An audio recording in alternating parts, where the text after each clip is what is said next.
What's up guys, this is Chris here, and today we've got a brand new gun for you. Today we're going to be going over the Angstadt Arms MDP-9 Generation Dose. That's 2. Now Angstadt Arms, as you know, released the Gen 1 in around 2020, maybe 2021. I think the first time I saw it was SHOT Show 2020, where I was immediately excited. A 5-inch 9mm PCC that takes Glock mags, that runs a roller delayed system.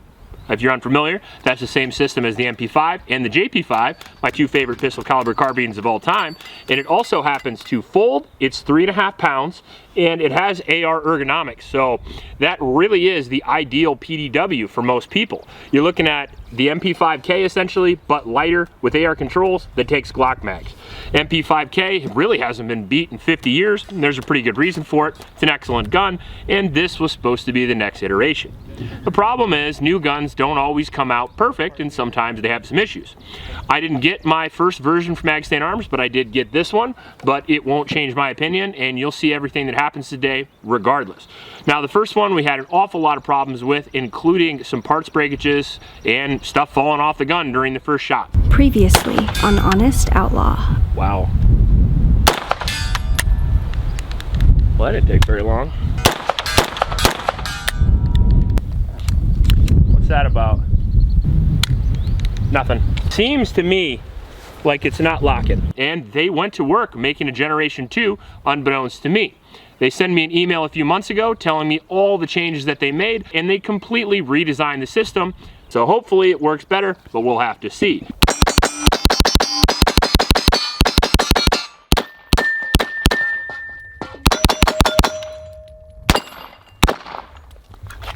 Now the biggest change over the Gen 1 was the redesigned bolt carrier, and supposedly provides greater reliability, durability, and reduces the felt recoil, which would be really nice. Now the new bolt carrier also allows for adjustability in case you are running suppressor, like we will be today. The reason why I gave Angstadt another chance is because in theory the gun sounds awesome, and also they make another gun called the MDP-9, which has a very, very good track record of reliability, and everybody messes up once in a while, and as long as you make it up, you make it up. Now before we get into the video, I do want to mention the Sonoran Desert Institute. The SDI has been a sponsor of the channel for a very long time, and we absolutely love them. If you are interested in a career in the firearms industry, maybe gunsmithing, drone technology, maybe you just want to do woodworking on stocks, the Sonoran Desert Institute is a great one-stop shop to get your education to work in gunsmithing or any other category of firearms maintenance you could think of. Go to the description of this video, click the link, and get all the information you need.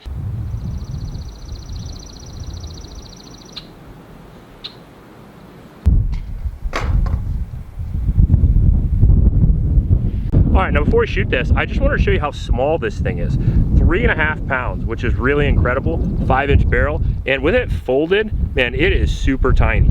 I mean, it brings to mind the MP5 in a briefcase, because I mean, this thing really could be used as a PDW. I like the idea of using the SIG Rattler, but this is much smaller, and obviously can have a quick capability pretty fast. So we'll zero it, and then we'll see how it shoots. Right now we've got a little bit of a storm coming in, but if I get wet, we'll just put this on OnlyFans. Okay.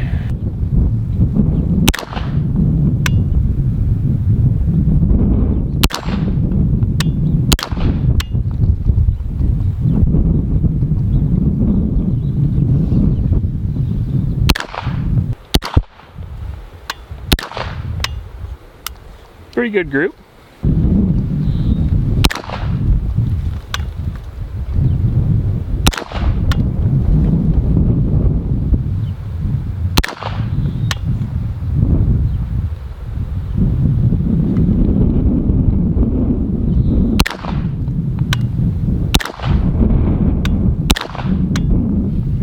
All right, let's check that 3-shot group out. I did the far bottom left.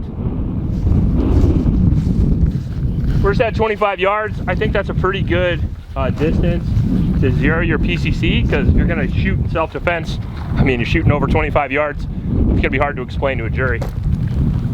So obviously I'm shooting fast, not off a shooting tripod, but they're all 3 touching, so not too bad. Now it's not a PDW if it doesn't shoot from the hip, right?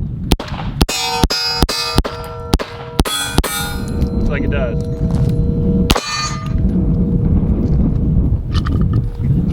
Failure. Now this is my first failure. That's what a bullet's supposed to look like. That's what it looks like now.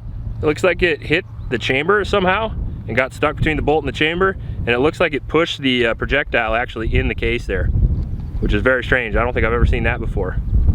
Something new every day. All right, so this is the ammunition we're using right now. This is Blazer 115 grain. This is the standard ammunition we use for testing. We're also using some American Eagle 115 grain, and if we have any more issues with these two, we'll just try 124, I guess, and see how it goes.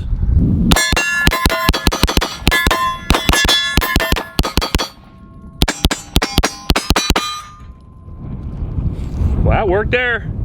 Lock back and everything. How about that? All right, we got 2 mags through the gun so far. Don't worry, we're gonna shoot more, but I figured I'd talk about the features. First off, comes with a tri-lug system, and I think you can remove this, and there's a 1/2 by 28 under there. Angstadt makes these pretty dope tri-lug adapters that I actually have on a few of my guns. Rocking the X300 there. Now, one of the things I didn't like about the previous gun, and I don't love about this one, but I understand why they do it, because they're trying to make the gun the smallest possible, is the charging handle is real freaking close to the front of the barrel. But if you're running a suppressor, for example, you can see that it won't be that bad. So the charging handle's okay. We got an M-lock rail here that seems to obviously work, because we have the attachment. Glock magazine well, which is kind of nice, and then we have single-sided magazine release, unlike the JP5, which is full ambi. Single-sided controls except for the safety. However, the safety is a 45-degree radian, which is very, very cool. That's my personal favorite safety. And then one of my favorite grips is the B5 grip, and that gives you a more vertical grip, so it's easier on your wrist with the very, very tight quarters of the gun. So now we've got it zeroed. We shot it at 25 yards, and it had about an inch group. But for PCCs, I think a good accuracy test is about 50 to 100 yards. So we'll shoot it now at 50, then we'll take the 75, then we'll go to 100 and see how we do. Right now we're trying to stay out of the wind behind the buildings a little bit. It is a little windy sometimes when we get on the range, so my bad, but it's Iowa and it's never not windy here, so. All right, let's see how we do.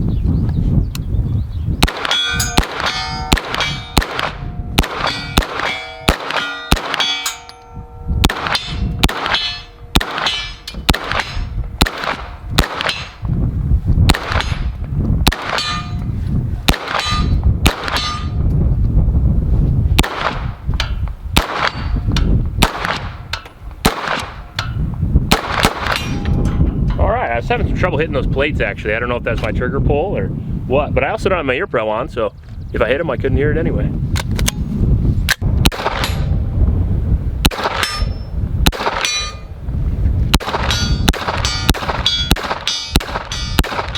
Those man-sized targets are not hard to hit from here.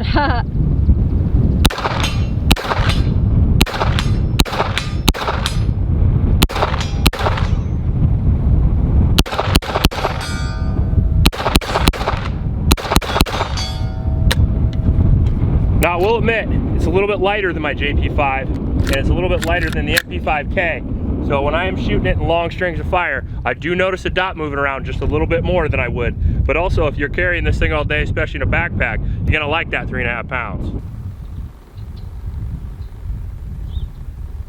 Now we got the Cash 9K from Huxworks on there, which I think is a great fit. I mean, I think the gun looks dope as shit.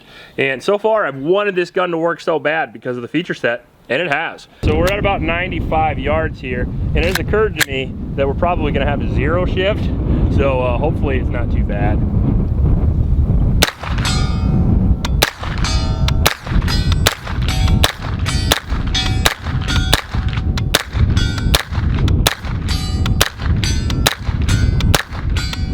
Apparently not too much of a zero shift. No.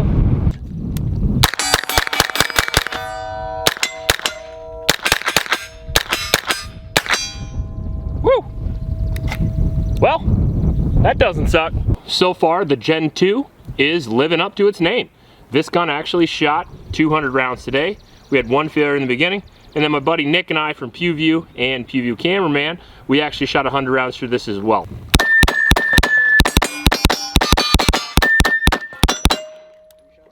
Okay, Nick. No, I like it.